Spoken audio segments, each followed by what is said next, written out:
All right, all right, all right. We're back with our beautiful femmes.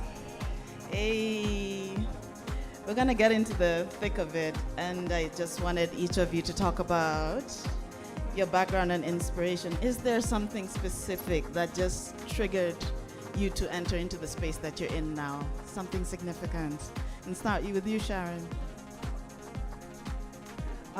Something significant. I think it's kind of timely to mention because Nazizi was like a huge influence of mine. So obsessed and in love with Nazizi. She had this like very like non-conforming aesthetic, and like she had the locks and she was so cool. And I'd say definitely that early era of East African music, Mr. Googs, Mr. Lenny, all of them and there. Yeah, that was definitely what drew me to the world of contemporary music. I was into jazz and stuff before, but I think that's what made me realize that there's a possibility to take this even further. Of course, I was like 8, and it took several years of practice and learning, but yeah, I'd say that was my first inspiration. Zizi's a powerhouse. I think she performed like 2 days ago here. Yeah. Yes, whereas for me, I feel like what got me in here was my love for hip-hop music. Although people will be like, why are you so angry? Why are you only just playing gangster hip-hop? All this noise and everything. So I really love bass and drum combinations in music. So in every selection I pick, I'm just drawn to a lot of bass and a lot of energy and just rowdiness and loudness and stuff. So I would say that's my earliest memory of what inspired me to want to try out DJing. Yeah. Exhibit, you already know. Yes. As for me, I think like I've always had a love for music, so it's like being able to like share what's in here, put it into like making the music and sharing it. I think like just that's been my inspiration, and like having people who've done the thing just have pushed me, and like that's been where I am today. So Fun fact, as in, I've had a problem with Coco M's car, like honestly, because both of us are hip hoppers. It's Jachoma, but let me just say it. Yeah, like honestly, her and me are hip hop heads, and then when we're sitting in the same car, we're so disappointed when we get to where we're going because we're still in the vibe of the gangster hip hop, and we have to get out and get to work. So her car is a vibe, wallahi. So what types of reactions? Let me get into the next question. It's true. It's vibes. So I'm wondering about the kinds of reactions you get from people, because we're all in traditionally male-dominated fields. So is there any reaction that you found very interesting from people? Maybe I start with Mercy. surprisingly enough, it's always been welcoming.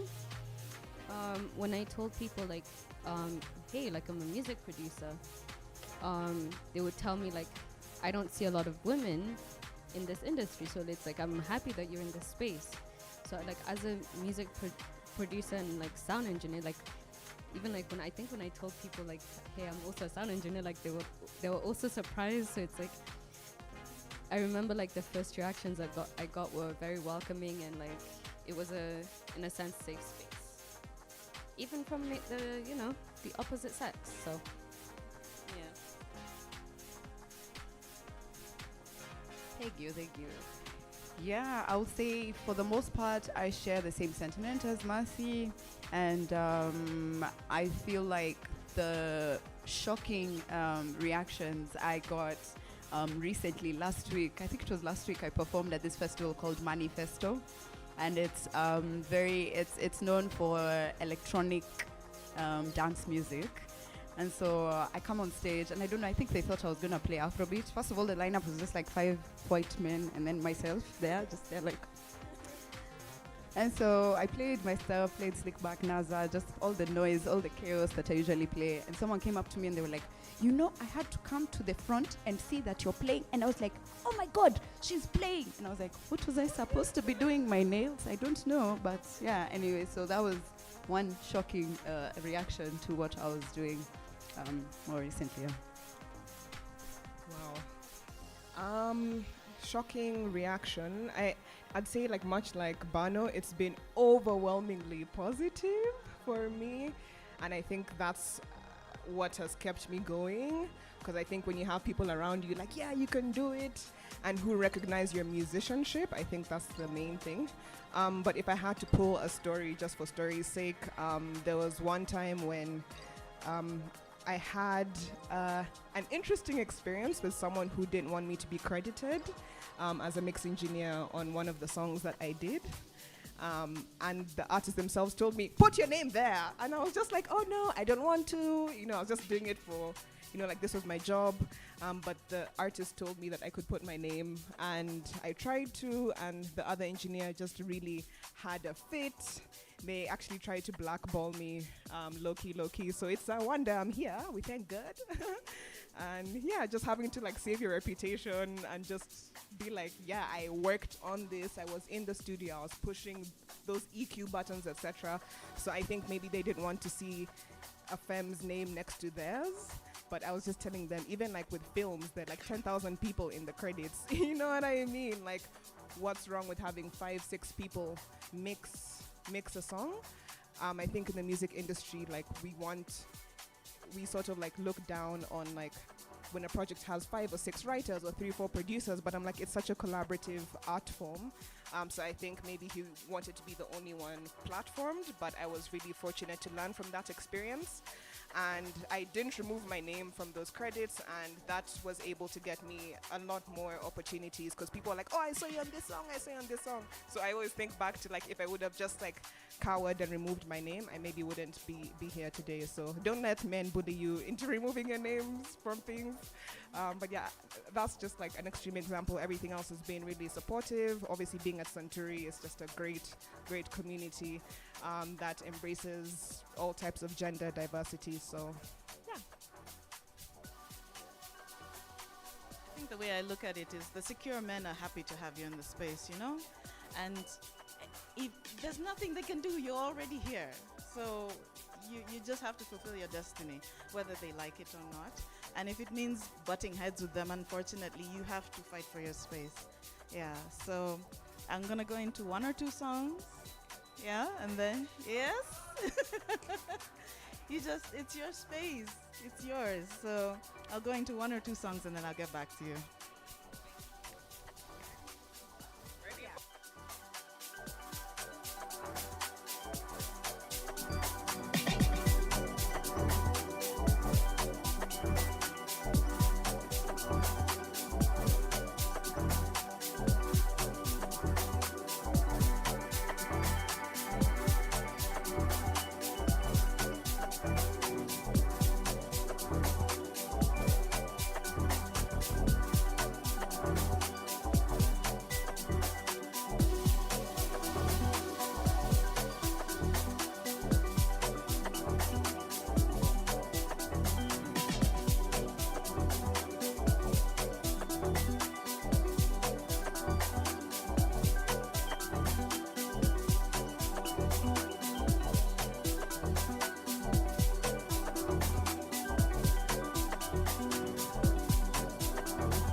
back again. Um, here's one which might be entertaining or difficult to discuss. Challenges and triumphs. What kind of challenges have you faced in the music technology spaces, FEMS? And you can also add to that any triumphs that you want to brag about. You gotta tell people what you've overcome and the accomplishments that you have, Share that CV. Emma. Hi. Perhaps I'll start with the challenges. I remember really struggling in the first years of my DJ career to access CDJs. And then, because I just got so stuck on my controller, I started getting that reputation of just the DJ who just DJs with like a controller, has refused to move up. And it was like a very delicate situation where I could, go out of my way and try and like pay for CDJs and try and learn how to use them. But the environment in which I was trying to do this was so heavily male dominated with such huge egos. There were such big egos in that room where like I remember renting out a pair of decks once. I won't say from whom, but they brought it to me in like the boxes. And this is someone who's never touched CDJs before. So I spent 40 minutes setting it up. I even dropped the cover of the case on my leg. I nearly broke my leg. And by the time the rental was done, because it was just 1 hour, he was like, these things are going to the next client. I was like, oh, okay. So I just pulled out cables, put them back in the box and said, I'm never touching CDJs again. But I was then encouraged to use CDJs by somebody in this room. I wouldn't say who. And then now I can play on any deck that I find, and it's not because I know every single deck, but it's because I have that little confidence that, you know what, you've never seen these decks, you can figure it out, you can go on YouTube, you can like figure out the model, and worst case scenario, just play and like slide fade, echo fade, slide, crash, like just the confidence to use the gear has been a huge like triumph for me. That's one triumph. The second triumph is trying to get shows, not getting booked, and then moving 6 years later to curating shows in this city has been such a big, like, empowering move. So yeah, I give thanks for this community. I give thanks to the people who encourage me every day, and just like just the perseverance to keep moving with the music team. That's it. Thank you.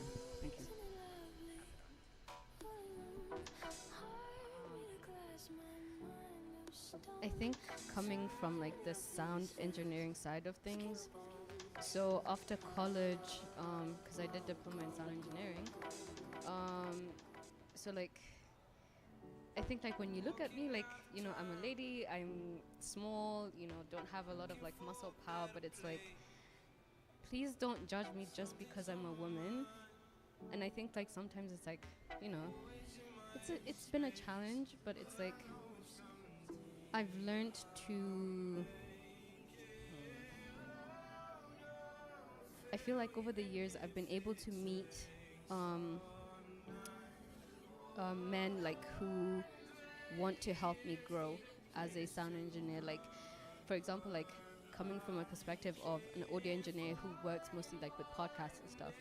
Like, there's a freelance job that I have, and like it's the company that I work with, it's run by he's British, so like he doesn't judge me just because I'm a woman. As long as I get that shit done. Okay, should I? Sorry. So as long as I get the work done, then that's all that matters. So also like other than that, like I feel like over the years I've been able to meet such amazing like men that like don't judge me just because I'm a woman. Like if I'm able to get the job done, if I'm able to like from start to finish be able to like do a setup for an event and be there when I'm needed, that's more than enough for me. So that's been both like being judged just because I'm a woman, but also like the triumph side of things. Like, yeah, that is where I've been. Wow, it's such an honor to be here. I'll say that again. I think because I already mentioned a challenge, a triumph, which has the backbone of a challenge, I guess. It's kind of similar to Emma's around gear. So when I first started audio engineering, you have like audiophiles who are very obsessed with the newest plugin, the newest monitors, the newest this. And I used to have male engineers who'd be like, oh, what microphone do you have? And I'd say, oh, like I have an SM58. They'd be like, oh, that's, that's low grade. You know what I mean? What monitors do you have? Oh, M Audio. Oh, they're not Yamahas. You know what I mean? Oh, what saturator do you use? I use Ableton's stock saturator. Oh, you don't use the Plugin Alliance Black Box CG what? And it's like they're always trying to make you feel like the gear you have isn't good enough. But one of our colleagues here at Santuri, his name is Sense, he has this saying, it's called engineer, not engineer. Which means ultimately you engineer with your ears, right?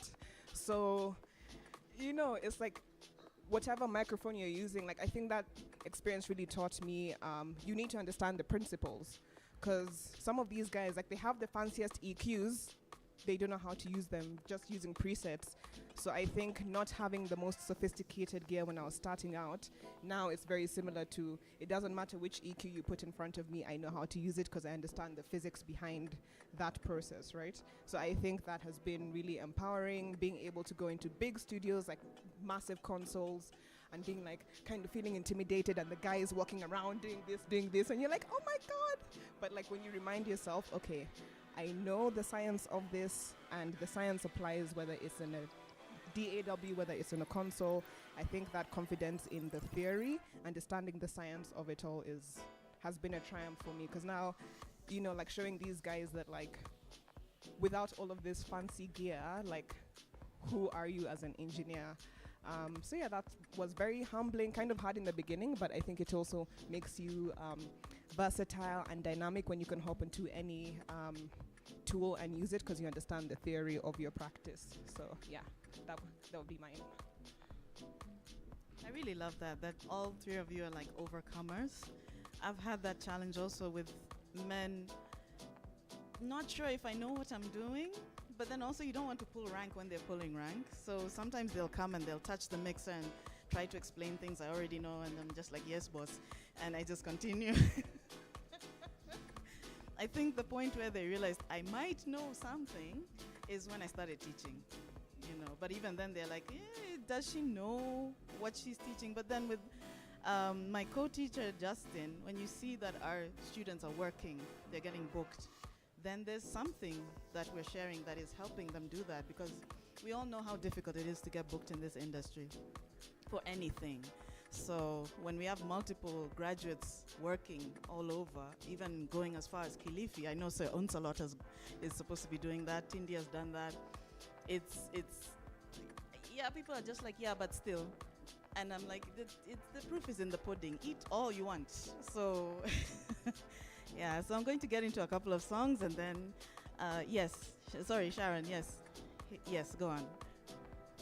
And this is relating to you. For me, I'm like, do these guys know you're 18 years in the game and counting? You know what I mean? I just wanted to let that be known. Yes. Thank you so much for that. 2 decades now, even I'm shocked. Wow, I just walked into that one. That was not intended, but yeah. Let's just get into the songs. I'll be back.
it's time for us to wind up in a few. Mesdames and messieurs. We have gentlemen in the studio right here. Karibuni sana. I've gone into so many languages. Gosh. All right, so I would like to finish with, can you share your funniest or your most heartwarming memory in your years and experience in this career that you're in terms of the music technology space? Just anything that has happened that you find memorable and humorous, or it's something that you love to reminisce on. Let's start with Sharon. So shameless plug, we have the Santuri Electronic Music Academy, and every graduation, guys, tears, yeah. Every graduation gets me, because it's like seeing people who had this idea, have it like materialize, and now they're making like the most amazing tracks that always literally like just makes me really happy and yeah, perpetually memorable. Yes.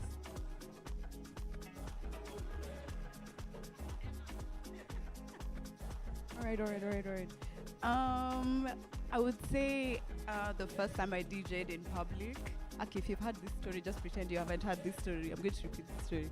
So I was at the Alchemist, and it was a bad mambo. I think it was a competition, and I was like the last finalist. I was 10 finalists competing for the big prize of just DJing at the Alchemist. So now we were there at the Alchemist, and I was inside. Also, I was the only woman. So now this the MC was also called Coco. So he's like, I'm Coco Sobomoto. I'm introducing Coco, the only woman, the only one. So obviously everyone's attention is on me. This is the first time I'm playing live. And then I get on stage. The first track is a banger. People are like, yes, girl. And then I can't hear my next track. I add the volume, I can't hear. I add the trim, I can't hear. I add all the EQs, I can't hear. And then I remember, oh yeah, crossfader, boom. Nearly blew those speakers. I just saw Peng running across the room like, switched off everything. Yeah, so that was memorable because it was my first show live, and it was very encouraging. After I got off, Katie encouraged me. She was like, listen, hey, your mix, but anyway, the tracks are fire, keep DJing.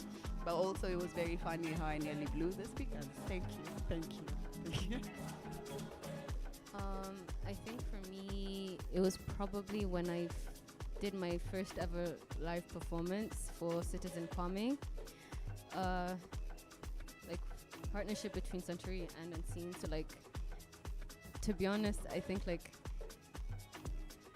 I was scared. I was nervous, but for it to have a challenge that turned into something that I truly enjoyed.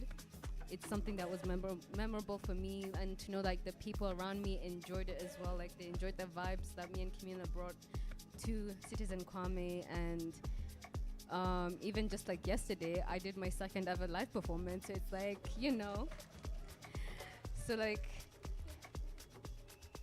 so that was the most memorable part of my musical journey.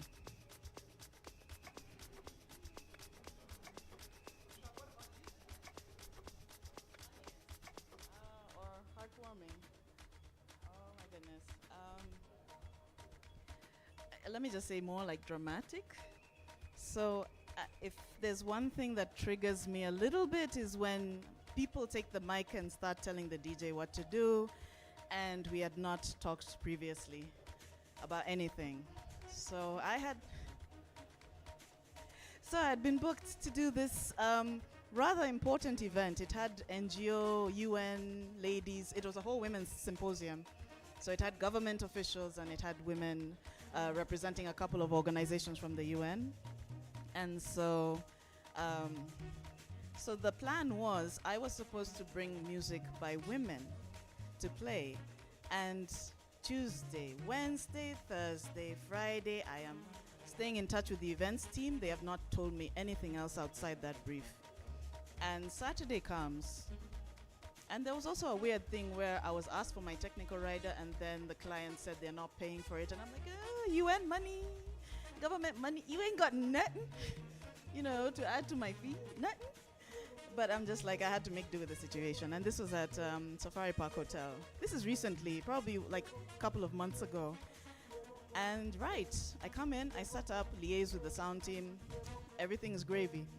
And they do their meeting, and there was a cake cutting that I wasn't aware was going to be cut. There was no cake, nothing on the brief. And a lady goes up. I don't know her from Eve.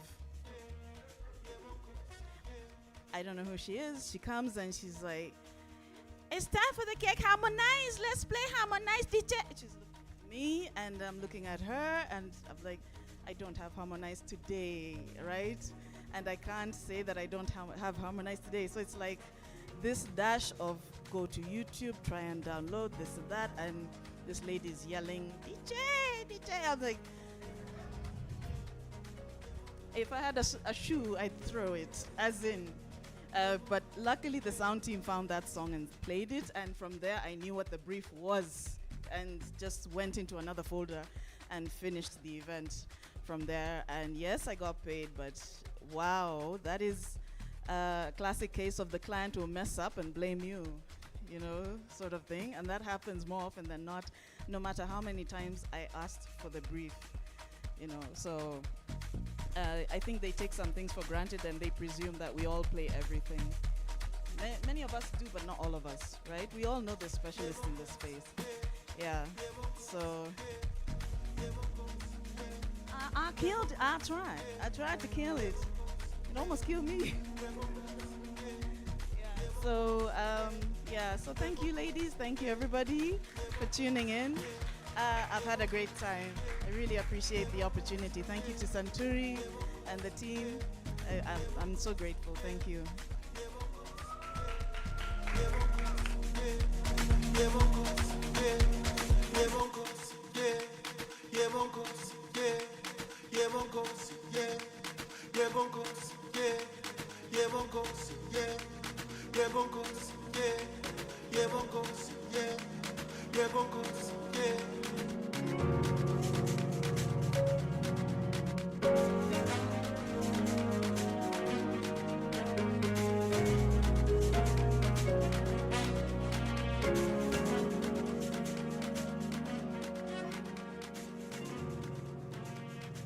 Wow, a big thank you to DJ Shock, Mercy Barno, Coco M, and Sharon Onyango Obo for insightful conversations and some really nice house tunes.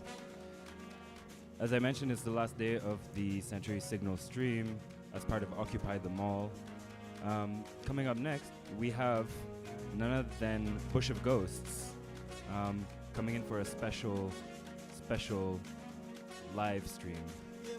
Really looking forward to it. Keep it locked. Santuri Signal.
check. 1 2 1 2.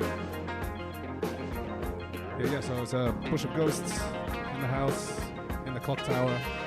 Santuri Signal, live from Occupy the Mall. Sunday afternoon.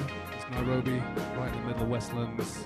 I'm gonna do something different with Bush of Ghosts today. It's gonna be a lot more, I don't know, rock, post-punk, krautrock, shoegaze, that kind of vibe. So yeah, keep it locked. Sunday afternoon. Let's do this.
Distant cousins, there's a limited supply, and we're down to the dozens, and this is why.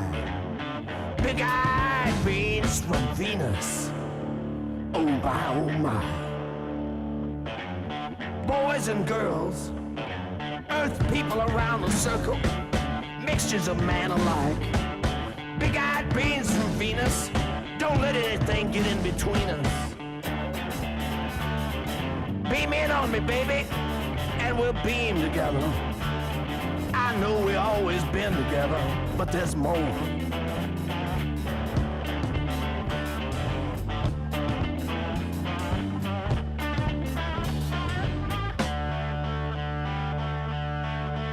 Mr. Zoothorn Rolo, hit that long lunar note and let it float.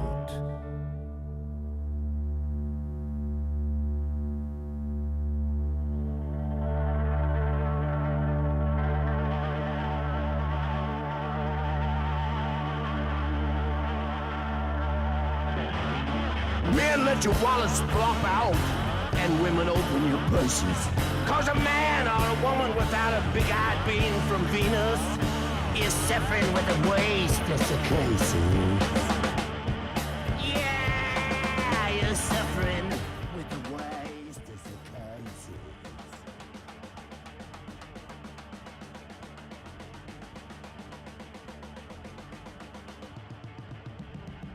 Put 'em out in the sun, and when the night comes, you don't have to go out and get 'em. They'll glow with you. They'll go with you. They'll shower with you. Ain't no losers, cause they're on the right track. Cause they're on the right track. You can be on the right track together. Of course, of course. Ain't no snafu, no fault you're wrong.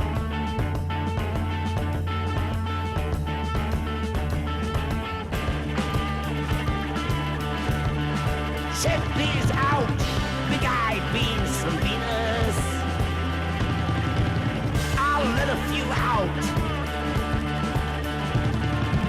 Let them pass in between us. Distant cousins, there's a limited supply. And we're down to the dozens. And this is why.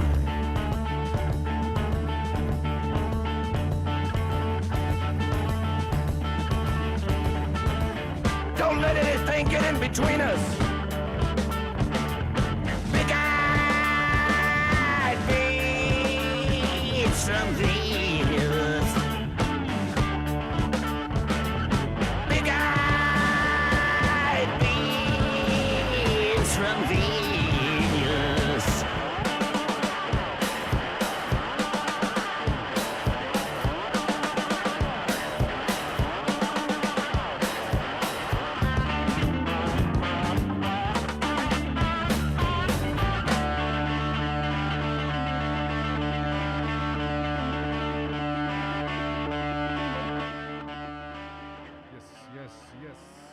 Check. Can you hear me? Okay. Yeah. So just for the YouTube algorithm, I'll do its work for it and give you the track listing. So far, that was we opened with The Who, Eminence Front, Balearic Classic. This was Captain Beefheart, Big-Eyed Beans from Venus, and next up is a track from the greatest rock album of all time. It's Television, See No Evil.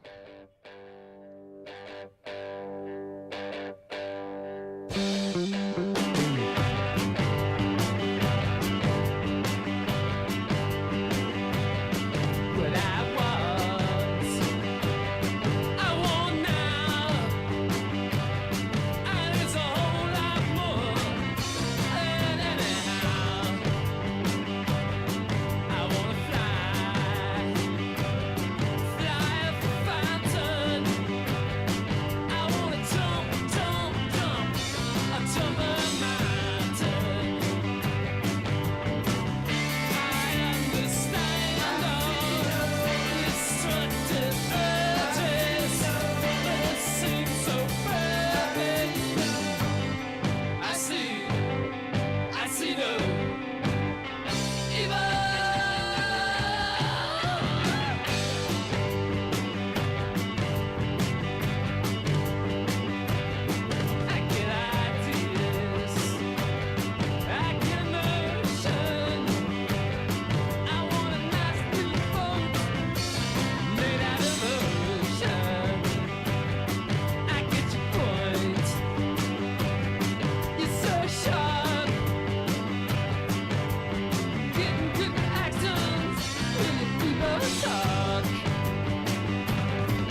Yeah. So shouts to R.I.P.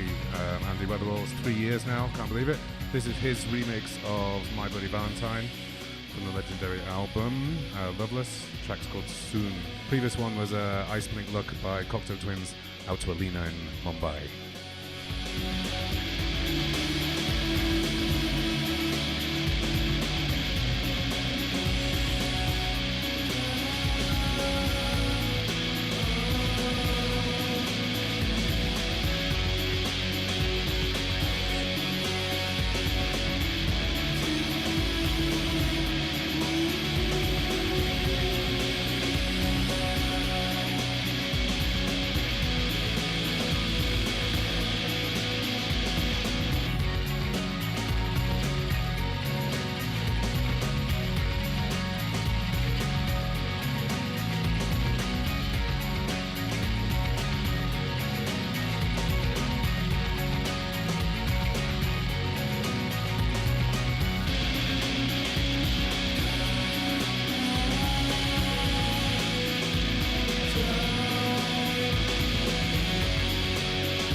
Yeah, this one's going out to the 1000% maximum full beam vibe zone.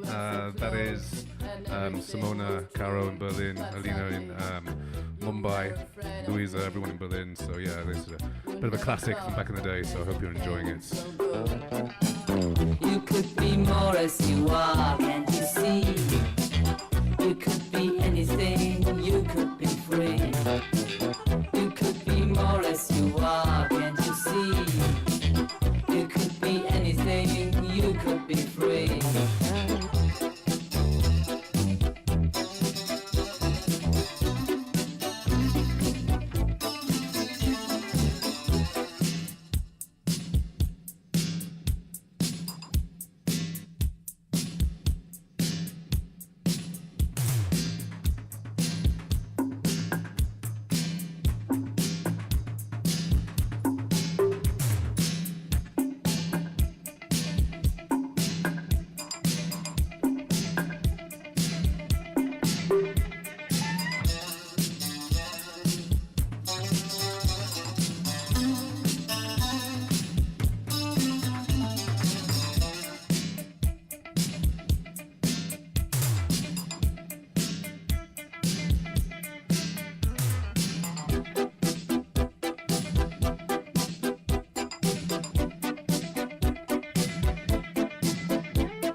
I saw you 2 years later in Hamburg.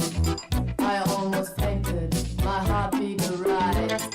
You and that girl together like one.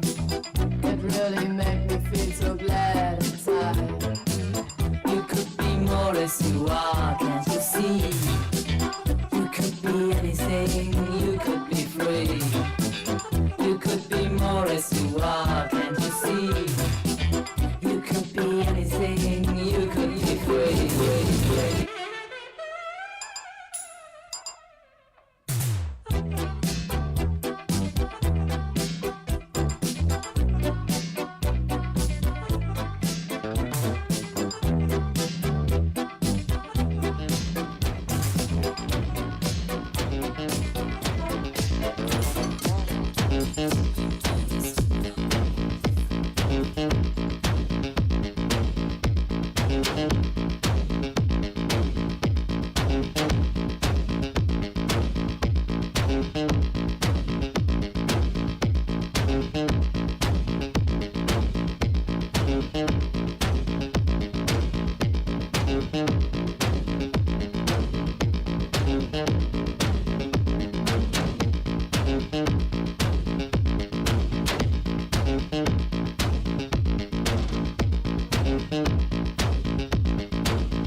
Los niños en el parque son muy afortunados.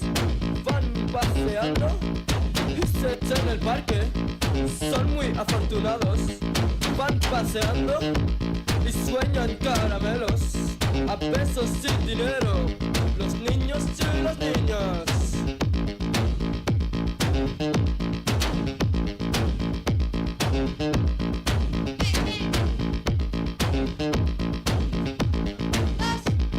Niños y las niñas van andando juntos, son afortunados, que dicen son nosotros.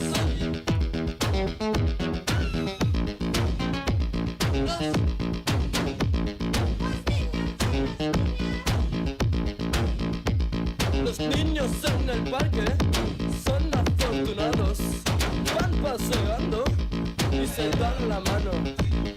Sueñan caramelos a besos y dinero. Los niños y las niñas.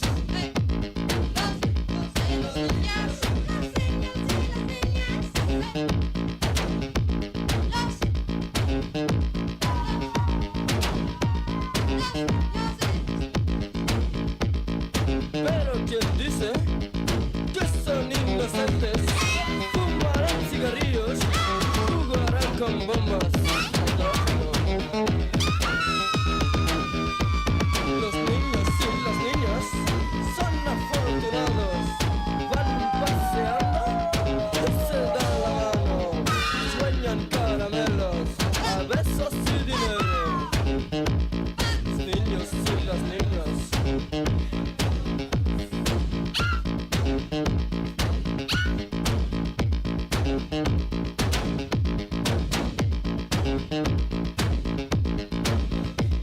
Los niños en el parque son muy afortunados, van paseando y se dan la mano, sueñan caramelos a besos y dinero.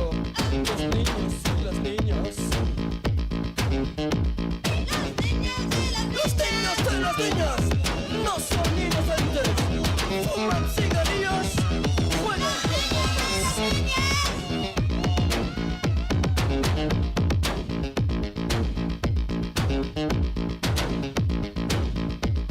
Los niños en el parque son afortunados, van paseando y se dan la mano, sueñan caramelos a besos y dinero. Los niños en el parque.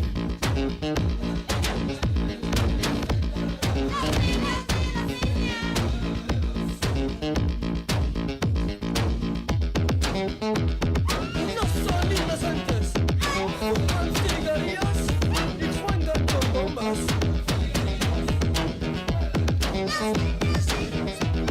Los niños y las niñas no son inocentes, fuman cigarrillos, juegan con bombas.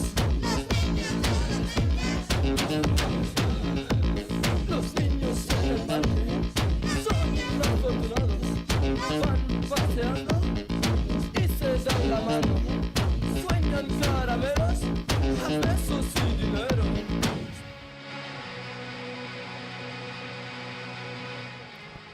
Yeah. That was Los Niños del Parque by, let me just quickly remember myself, the Liaisons Dangereuses. This is Stereolab. It's an 18-minute track. I'm not going to play it all, but it's Jenny on the line, maybe the second best band that ever existed ever. Good night.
Yes.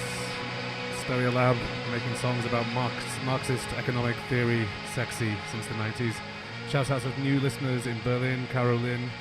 Thanks, Caro and Lynn. Thanks for tuning in. Stay a lot. Got another sort of 15-20 minutes before we hand over.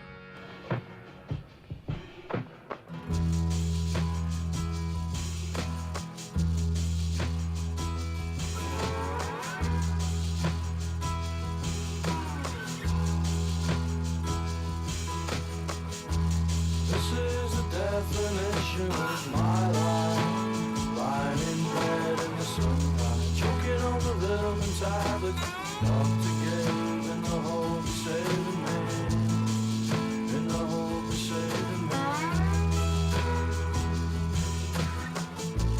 Months in the corner of the room, the junkyard full with eyes of gloom. I asked him time again, take me in and dry the rain. Take me in, dry the rain. Take me in, dry the rain. Take me in, dry the rain, the rain, the rain, the rain, the rain, the rain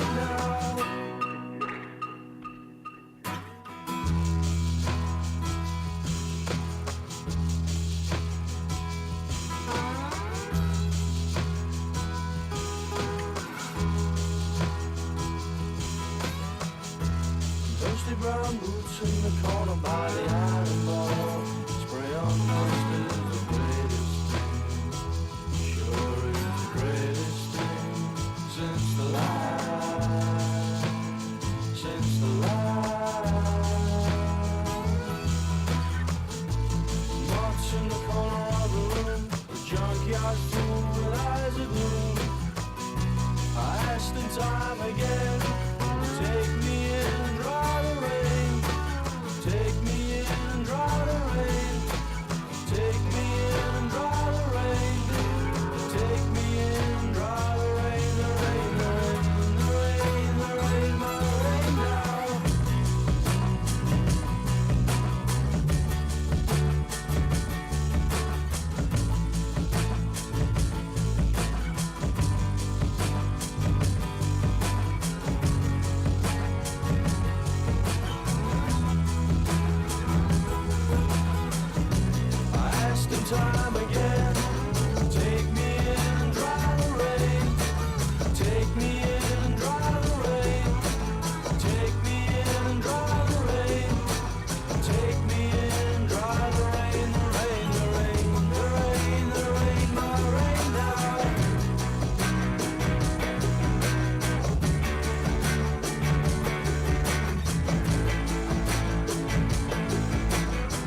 feet in the rain. If I could have held you, I would have held you. Rip it up and start again. Rip it up and start again. Rip it up and start again. I hope to God you're not as dumb as you make out. I hope to God, I hope to God, and I hope to God I'm not as numb as you make out. I hope to God, I hope to God.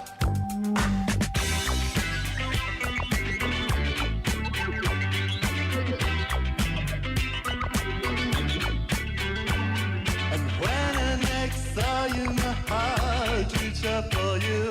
My arms stuck like you to my sides. If I could have held you, I would have held you. Don't rather than swallow my pride. Rip it up and start again. Rip it up and start again. I hope to God you're not as down as you make out. I hope to God, I hope to God. And I hope to God I'm not as numb as you make out. I hope to God, I hope to God.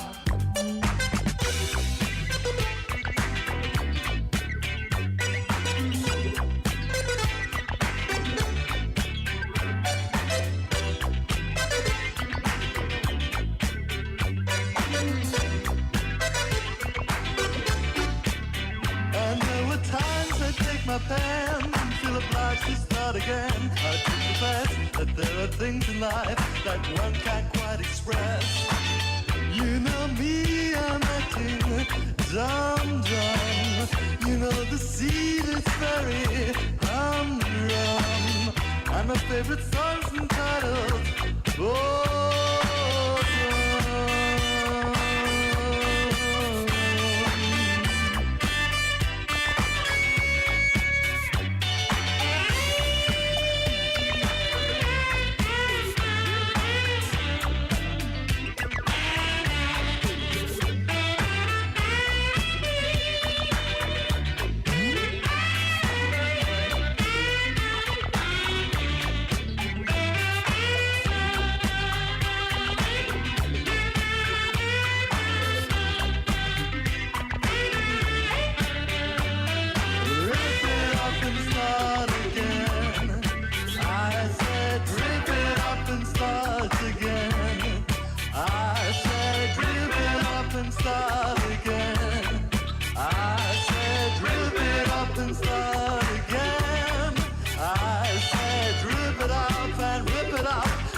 yeah, fast running out of time. Can't believe it. This has been Bush of Ghosts on Santuri Signal. What an honor to be here in the Clock Tower at Occupy the Mall. The final show is coming up in about 6 or 7 minutes. It's a nasty radio club. Pretty excited to hear what you've got lined up for us. But yeah, it's been an amazing weekend. Thanks for everybody that's tuned in and come by the space. Yeah, watch this space. Let's see what we do next. Thanks, everyone.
Yes, thank you so much.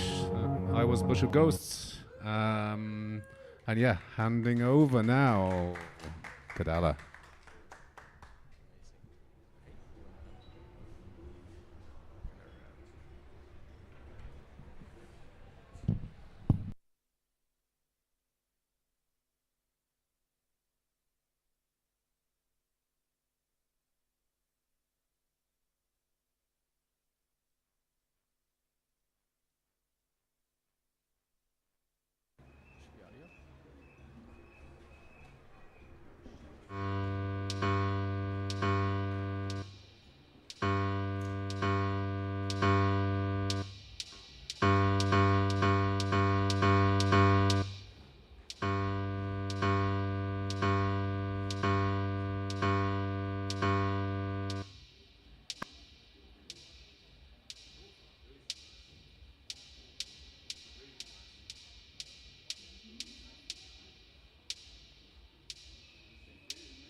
This one is for the ones that came in dead last.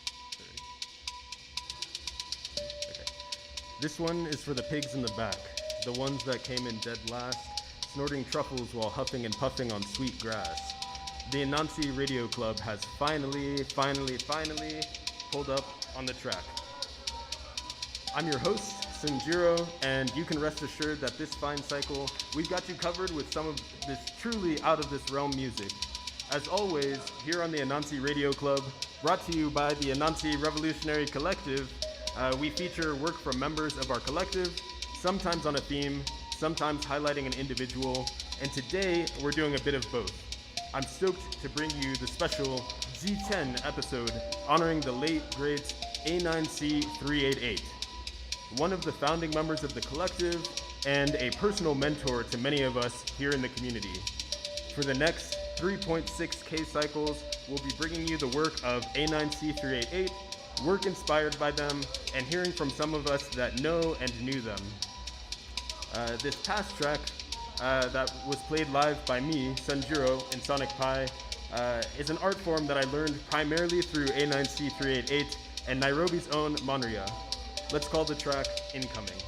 Up next, we have A9C388's own take on their death in the track The Great Fall.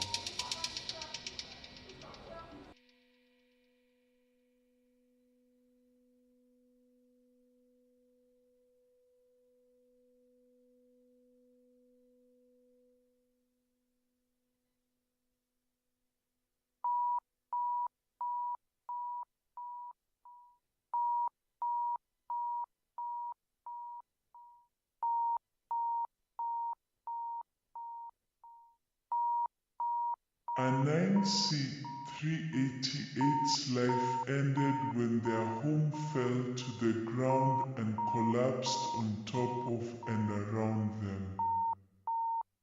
That's what happens when your near-orbit floating home runs out of gas and falls to the planet's surface. You die.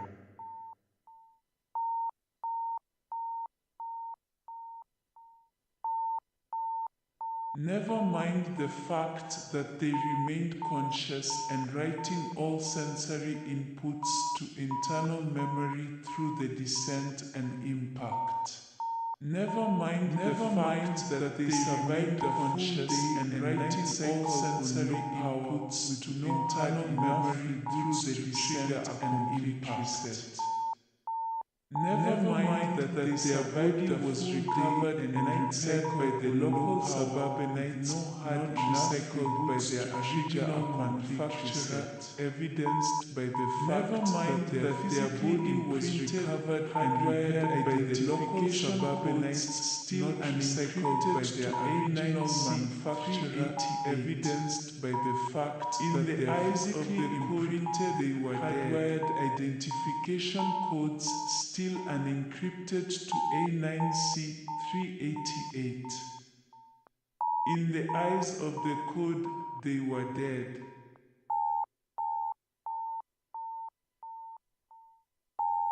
Never mind the fact that they remained conscious and writing all sensory inputs to internal memory through the descent and impact. Never mind that they survived a full day and night cycle on low power with no hard enough reboots to trigger a complete reset.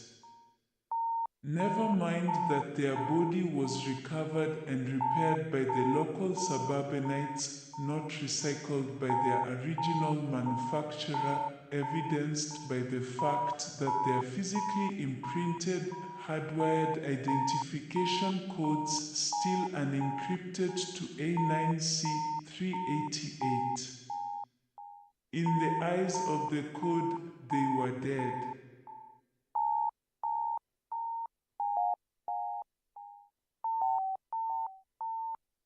An android unaccounted for. At once a ghost and an unsold machine. So in the eyes of the code, which is to say, the literal and metaphorical panoptic optical sensors the planet's digital state uses to monitor its users, it may be more accurate to say they were broken out of warranty.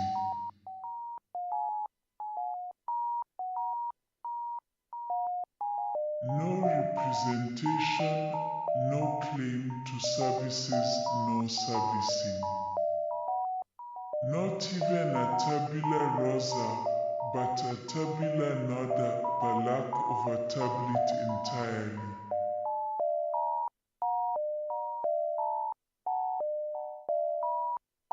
In that void, there is freedom too, even if it takes them life cycles to find it. A dead battery carries no charge, like a dead man carries no debt. But the question of naming now caused them anxiety.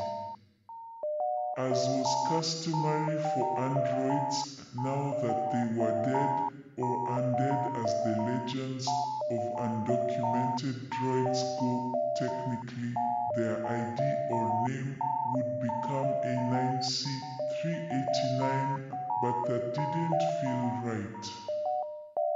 Not in the way that A9C388 never felt right, that was more of a familiar itch. This was a new weird, a visceral gut punch virus alert blaring now they want to take my name too.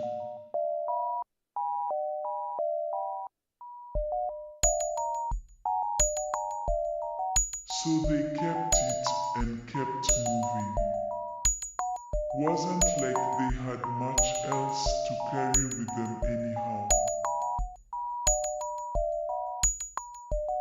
So they kept it and kept moving. Wasn't like they had much else to carry with them anyhow. Never mind the fact. So they kept it and kept moving. Wasn't like they had much else to carry with them. Never mind the fact. Never mind the fact. Never mind the fact. Tabula nada. Never mind the fact. Never mind the fact. Never mind the fact. Tabula nada. Never mind the fact. Never mind the fact. Never mind the fact. Tabula nada. Never mind the fact. Never mind the fact. Never mind the fact. Tabula nada. Never mind the fact. Never mind the fact. Never mind the fact. Tabula nada. That was A9C388 with The Great Fall. For you true fans out there, we actually got the original debut live performance from the Byte Showcase about 10 M cycles ago, but just don't ask how we dug that up. Next, we've got some A9C388 fan fiction from the Nightmare, aka Maul, reporting in from Old Pa or one of his moons. In my opinion, the work is thinly veiled metaphor for the Nightmare's own life, but I can say that since I know the guy pretty well. Anyway, here's part one of The Pines. A 9C388 awakened with a jolt. An uninterruptible stream of consciousness flooded their form, electricity flowing to ground. Their illness had all but subsided. Some leakage from their organic flesh, some rattle in the robotic, but all in all, the pressure in their head that commanded all of their attention for the last megacycles and the constant spewing of sticky substances that kept them on their feet seemed to have finally come to an end. Outside of the window that they'd kept open throughout the night to increase the room's ventilation, 388 could see low, but fast-moving sheets of fog rolling out over one of their favorite haunts in the village. The Pines. The Pines were a forested area quite close to the populated town center, yet somehow buffered from the human world of concrete and contract. Trails had been cut through for foot and small motor traffic, but the trees looking down from above, so tall that their lower branches didn't begin until meters above the maximum human height, were the clear rulers of this domain, their domain, hence the name, the Pines. Now, a mountain of temporarily companioned water molecules marched their way through and above their needled turf. This crowded cloud mass had serpentined its way through the terrestrial mountains and boo-boo bushes, but this was the first time 388 had seen such a formation so close. They wanted to get closer. They tiptoed out past their roommate's door, up the creaking stairs and into the living room, where they hastily rolled a marijuana cigarette of local land-raised kush and their special blend of non-THC smoking herbs that they'd collected in their travels, curated by coincidence. They filled their water bottle and boo bag, SIM, local currency, oil, masks, etc., stumbled loudly down the stairs and were out the door before they had the chance to grab their music-dedicated external drive. Nature's symphony would have to suffice.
By the time they reached the downstairs entrance to their housing block, the fog had reached the residential area of the human village. But from where 388 stood, it was not an abstract idea, even an image to witness and believe from a distance, but a lived reality. As they stepped through the threshold of their building, with fog billowing into the entrance as if it had been waiting to be let in, they were no longer just seeing a mass of droplets, but existing in the mist. the experience of which was that of a hazy light box. Old pause moons were invisible, diffused through dense particles such that their positions would be impossible to trace without some sort of lunar tracking sensory organ, like the moon jays of Kirinyaga, or Umwelt extending wet or software, like 388. Visibility was low, one could barely see a few meters in any direction. What could be seen glowed, but somehow an octave lower, wrapped in a soft, slow, melatonin-tinted mellow tone. 388 passed a couple sharing a peck goodbye before parting ways for the day. In the mist a romantic embrace turned distasteful with invented malaise. How brave, they thought sarcastically, an affair on a street corner, on full display. Perceptual saturation was turned down, muting emotions in gray, but clarity and contrast were raised, as if to compensate, giving the shadows greater depths and causing highlights to fade away. Through the mist, they walked to the forest. Through shrouded streets, flickering distant headlight sprites, past a mural. Sprawling spray paint today says beta in bold hues, a slur of the highest degree for a 9C species. Of course, in the local language, they didn't have the characters or context to back up the offense, but it cut nonetheless, and the haze-induced days added extra zest. They documented, pulled a Cam Jansen and saved their optical input, but even as they did it they wondered why. Who would they cry to? Between the police offspring of the deceased fascist regime and the overtly extreme anarchist creeds that dismembered machines to assert human supremacy, lay moderates generous only with apathy, cushioned by carefully crafted concern, crafted to convey empathy. Ask 388, they'd faux happily say crafted crappily. So onward they trekked, away from humans and their objectifying names, moral claims, and emotional games.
They crossed another threshold, this one more gradual, or at least less hard-edged.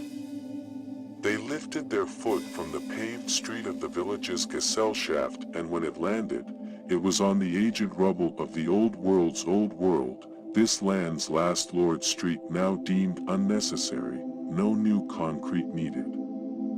And with each footfall, their foot fell in a place that carried more native dirt and less evidence of human plus crimes against nature and each other. Before they knew it, their boots were making impressions in mud that had just been dust before the dusk's rain had turned the dryness to sludge. Good for the greens, Gonzo had said after the last fire season. This GD cycle broke records for the heat wave's duration and maximum temperature that had been held for 6 G cycles and 50 G cycles respectively. But, respectfully, 388 hadn't been here for fire season. They'd arrived in Q4 at a point in the Giga Decicycle that would have been many leagues below freezing back on Cash, where there was technically water, but the temperature was so cold, it froze inside you. So to them, things seemed abnormal, wet, humid, moist, if nothing else, especially given the climate context book ending a record-breaking drought. After weeks of wild weather fluctuations with sporadic storming and pressure pops, the rain had stopped for who knows how long. At least long enough for spirals of drops to shoot up to the tops of towers of tears, dew, and sticky wet thoughts clinging dreams to a mass of moisture. Somehow crossing picket lines dividing the unconscious from the waking world. In this respite from the heat and the beating rain, greenery grew more freely too. Before long, mud gave way to sprouting blades before the whole path shimmered ablaze with emerald flames, or so the fog would claim through its filtered frame.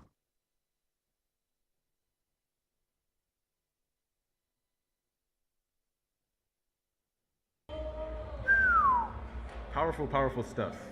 That was actually The Pines Part 1 through 4 with 2 music tracks thrown in for good measure.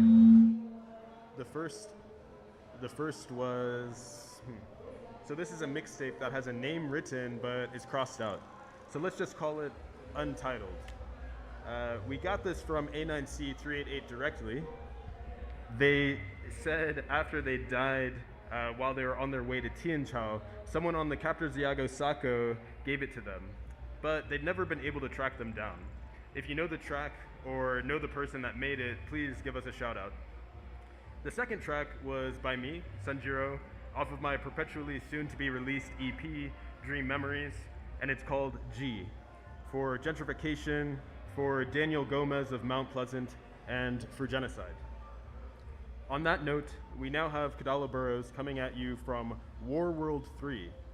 I understand that they'll be reading a bit of their own work, and for any of you that have read Kindling for a Realm on Fire, you know the kind of heat that they'll be bringing us today.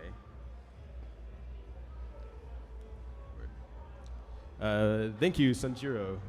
I'm really honored to be here today as a part of this stream for the Anansi Revolutionary Collective, the Anansi Radio Club. We have all of the ARCs in the house today.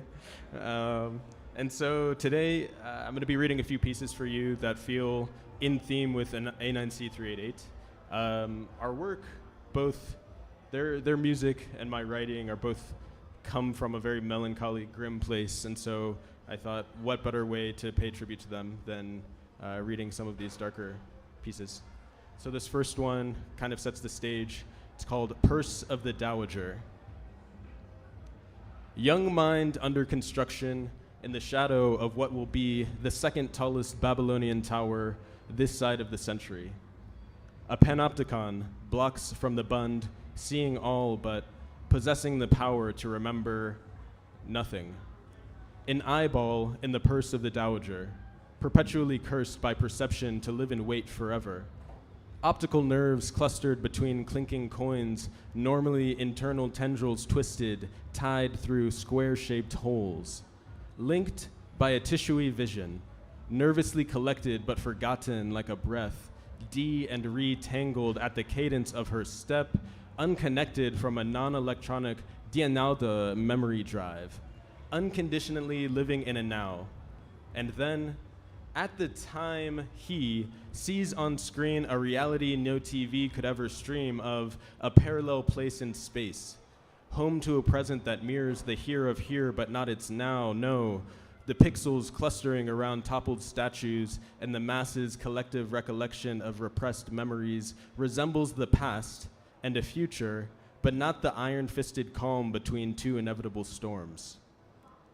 Maybe guilty conscious, maybe curiosity for the limits of empathy, he constructs a propaganda world led by women, strong ones, subverting stereotypes of dainty side chicks and sidekicks, slipping into the skin of she who should have been enemy, Chinese redefined masculinity, starring as the lead in state-sanctioned violence porn, splashing black piss in the face of Western pedophiles, bred behind bougie boarding school bedroom doors, slipped from a dream into a time rift. It looks like morning sunlight streaming in from behind the curtains, but really, he crouches over his laptop in the midnight hours, hammering the keys that make her dance while doing his own jig in front of a studio audience. Indoctrination runs deep, even while trading home for the enemy's hearth. What terrors plague the prisoner on the other side of the door of his mind's eye? What sacrifices of soul must the silent partner bear when the pen stops moving, but their ethereal lives march on, left there in this real world, and in this real world slipped from a dream into a time rift? As fictitious as it must feel, every effect has its cause, claims the judge, with no appeals. No wonder the accomplice in the corner, as hidden as he tries to remain, rears his face like a mirror to the writer, with an appearance suspiciously plain. But in this true world, recycled news came from the future today of endless summer schools and under-radar disputes. Slipped from a dream into a time rift. Again, Mangum stayed behind this time, his screams gone silent. Long deceased took top prize. He's marched through our phone. She's firm on the throne. And the Shiji Jingcha is purging from the inside. So that piece is called Purse of the Dowager. I wrote it about my time in Shanghai, but was in collaboration with A9C388. We kind of bonded over their time in Shanghua as well. And this next piece is called Insurrection. So I've had this feeling for the last few months, years even, that in the US we've been in conflict. We've been engaged in a civil war since the last one technically, quote unquote, ended. But we haven't had the media event to describe that or like push us into recognition that we are in conflict. You know, we have something like 30,000 gun-related deaths per year, and how many of those are from white supremacists that are actively trying to engage us in some sort of race war. And so this piece is called Insurrection. Yes. There was an insurrection today, and they wore the colors that pump through our veins, and sharpened swords for beheading snakes, with all the fervor of our imagined haste. But be that the case, our mouths tainted with the baddest of taste when we realized that the revolution they craved ends with more chains, more slaves, more graves, some new flavors, and even more of the same, even more of the same, more of the same. Waving red flags died by blood of the enemy, death by whatever means deemed necessarily justifying terrorist treachery, black like a beard in a white world where lightness is pure, brightness secures, righteous the fure that brings sickness to cure, but defines darkness as scourge.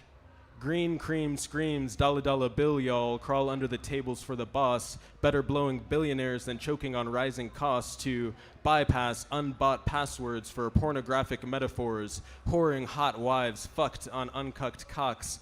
The guillotines were greased, but winds blew due east, and the prop was mostly to see if decapitated lizard lords grew back 2 heads or 3. biophotogrammetry cryptographically sold our family tree for a virtual tee featuring designer jeans, a simulation of thrice great grand's baby teeth, and just enough e-coin to cover anti-free gas fees. Now we're bound by blockchains to fixed personalities, while sold packaged in bulk, our souls stored digitally in the anonymous wallets of a finite elite buying birds and reinventing trees. The freedom to get fucked is what their freedom seeks, so our revolution needs freedom by alternative means. No dinner, but a disco. Bounce the dictators, save on promo, pay the DJ. Thank you, thank you. That last piece was called Insurrection. And in line with that, if in the US we have this civil war that's been brewing, but we haven't acknowledged it, I think around the world we have another one with a lot of interconnected conflicts that we still haven't acknowledged kind of play the same tune. And so this next piece is called War World 3. And what's the routine for starting our days?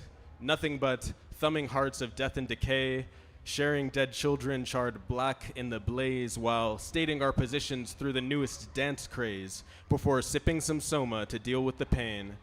What's the cure for this endless malaise? Why, tapping our screens to switch between memes, dead body in the streets, and LSD-emulated dreams, crocheted a new jersey to rep my new team, evidenced by the emoji in my profile this week. And you know, we paid with attention, but we paid all the same, because we are what we eat no matter the taste, and we feed from our feeds, though we shit in that place. And how quickly we have forgotten Reichs 1 and 2, how Hitler learned from who, a not quite neo-Nazi that still ain't flown the coop, that Balfour came before the Führer was born, what 1884 swore but the Biltmore built more for, how quickly we've forgotten. What strange fruits come from strange roots. Me say the war is in our hands, feel it in our screens, in the tantalum, the tin, and the tungsten gold memes. We say the war is in our hands, and we cannot grasp peace through the blood in root admin, the blood in our streams. Okay. Thank you. And next we have a piece called Fire Season. I've performed this one a few times here in Nairobi, so if you've gotten the chance to see it before, congratulations. Here's, if not, you get to see it now. Okay, Fire Season. Here we are stuck between the smog and a hot place, two states we've come to know as one of the same, or rather a self-devouring dragon of greed and gloom, danger and doom, disaster and its predecessor flirting on the edge of the tomb. Our lungs are coated with soot from the smog of our mounts, the fireless smoke of our centerless sins, and the mechanisms we prescribe ourselves to cope with soil and souls almost static in their blaze. This fire season begins with 10,101 acres, but quickly consumes soon-to-be allied nation-states and ideological conglomerates in synchronous flame wars throughout the western seaboard between man, nature, and new breeds of non-believers. But we the plebes must bear this heat, set permanent seats below the AC, suck and gasp with lips and esophagi, gulp down mouthfuls of lukewarm ice cubes, life force squeezed through carcinogenically contaminated tubes, a long-dead dinosaur's oily, see-through teat, into our permanently cottoned mouths, unparched in the nude, quiet, relatively cool night hours before an icebox door that would beg to be shut if it lived behind gruff personalitied security systems, palling around with centralized cooling spirits in a reality where electricity flows as freely as water, gas, and mortgage payments on a summer home someplace with a view of the ozone. It's hot, Spike says through Samuel on sizzling streets, long before Snowmageddon 3, Return of Snowpocalypse, stole winters from the east. Back between when factory farms fought and slaughtered mom and pop, lopped off their mops and sold the meat as organic to cops, conquering the prairies one Walmart at a time. and our final frontier becoming landlocked by a France-sized mass of passports and cash, with would-be dynasty busters appearing pensive behind warnings of death and decay below a red lighthouse in a guerrilla bay. This fire season began before the vectoralist reign, before capitalists invented rain, before the pastoralists came and set the stage with cows caught secure in their reins, and they've said it'll never end. That this is the end, that the end done came and went and gone, and all along we stayed nall the wiser on my land with my women blessed by my God. But by God, my God claims that fire season began before land and God, and maybe even woman too. But it's been a while and things get blurry that far back. But it's here. It's hot as the block, and this whole town is just a mirage oasis between the underpass, below the highway, and the golf course, bridging the nomadic settlers of Skid Row to the actors of Los Feliz, acting like they care behind triple-layered masks and lies about not having any cash. And just as in the past, these towers of Babylon will crash like a camel long dead before it discovers just which straws broke its back. But in the meantime, as we slowly die from thirst and exposure in a civilization by the sea, where activists quantify change by the number of retweets, how do we decide if it's okay to turn on our ACs? Thank you, thank you, thank you, thank you. That piece was Fire Season. It was written in one go on the hottest day of the year back in 2020, while I myself stood in front of a fridge trying to cool down because it was so fucking hot. Okay, thank you for that. I was Kadala Burrows, and I'm gonna hand it back over to Sunjiro.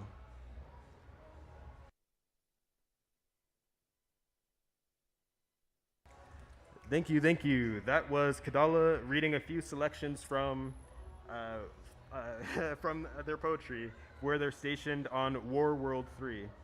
Of course, Kadala and A9C388 were contemporaries and frequent collaborators here in Nairobi back in the early 2020s, though rarely seen together.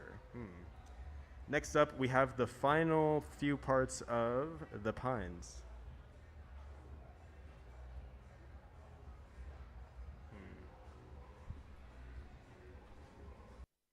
Till immediately in front of them. In another instant, the pines appeared before them with no warning, hidden within the low-flying formation until immediately in front of them. They entered, and within a few steps they were completely lost. They knew even without consciously turning around or checking their internal galactic positioning system, yet they felt no fear. They assumed the feeling humans project onto their pets, a surrender of will, a walk into faith, an embrace of the unknown. An unshakable gratitude towards their guardians, forest and fluid, or fingered and unfurred. 388 walked through the forest, one careful step at a time.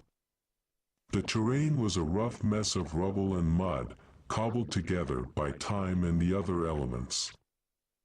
Paths started and ended, reappeared and disappeared, trod by all walks of life, from the looks of the prints and scratches clawed and stamped into wet clay and wild moss. All the while, they had to fight to keep their eyes on the ground, so as to not trip again, despite the magnificent display of light and shadow, air and water, wind and electricity that pulsed in the sky above and around them.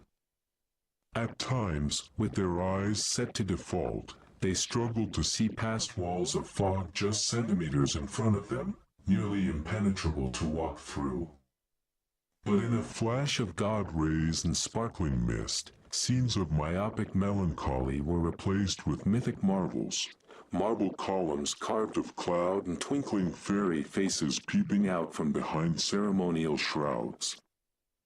Before they could fully process, the bouquet would blur once more, and some new danger, desire, distraction would take form, causing 388 to continually call into question the curation of their computational consciousness. Suddenly, the air cleared from all around them, revealing a steep cliff just a few footfalls forward from where they stood. Somehow, they'd reached the edge of the forest, directed through the maze of vegetation by the seemingly sentient haze. Now, they stood above a sharp decline, their view framed by unwanted low-hanging branches, boxing in their vision like the edge of a photograph or the plastic bordering a glass screen. Below and before them, at the bottom of the hill, a stream gurgled weakly, flowing out of the greenery and into an unwelcome intrusion in the otherwise natural landscape, an unfinished compound of concrete and exposed beams. A shrine to the gods of private property on a planet far above the heaven of its disciples' home world. Slipping beneath the electric fence, the waterway rolled from its muddy bank to a riverbed paved with cement formed from imported sands, whirring pumps, and algae-blooming dams. The blank canvas sky of pure white did not fade, but suddenly changed with splotches of gray and streaks of horizontally falling torrents of rain. The previously pleasant temperature turned, tormenting 388, wrapped within their layers of overcoats and fat-laced second skin TM, to the point at which they, ignoring all warning, disabled certain common sensors seeking reprieve in artificial hypoesthesia. However numb to feeling, they were still pushed involuntarily toward the cliff before them by abruptly howling winds and the now rain-slicked slippery slope. They grabbed at the miraculously low-hanging bough of the nearest pine and held on tight. From behind, the serpentine materialized and made a beeline for the stream, now creek, now flood, and reached the shores just in time for the tide to rise about the paved banks beyond the private perimeter. The moment the tip of the cloud mass touched the raging river, the flood tripled in size. 388's quick calculation showed hockey stick growth, and before they could even render a projected ETA, the fence was gone, ripped, and washed away as water raged through the human intrusion into the secluded wood. Terrified screams, explosions, crying babies, sounds that would have been impossible to hear through the overwhelming white noise of the elements, rang through the rain and into 388's brain via subtractive synthesis from the sordid sights and sense memories they thought they had deleted, and in a flash, the compound was a thing of the past. In its place, the sleepy residents of town would find. Whenever they awoke, a myth, the legend of angry old gods too selfish to share what the town had attempted to steal. But for now, as they slept, tucked into induced dream states, only 388 was awake to witness the complete physical erasure of an endeavor still undone, a crime only half committed. So those were the last three parts of The Pines by The Nightmare. And though we could do this for an entire M cycle, that is about all of the time that we have for you today. Thank you to the artists that we featured this evening, The Nightmare, Some Mystery Mixer, Kadala Burrows, myself, Sanjiro, and of course, A9C388. Thank you to Santuri, Santuri Signal, and the Mall for such a lovely event and for including us in this celebration. I'm so honored to anchor this beautiful stream, ending the day off right. I also want to give a shout out to The Mist. Happy birthday to one of the best venues in the realm. And as always, thank you to the entire Anansi Revolutionary Collective. And you know we can't just leave you hanging like that. We have one last track for you. We're throwing it back to A9C388's post-mortem debut quadrilogy. And this is the final, the very last track of the entire 4 EP project, Small Step.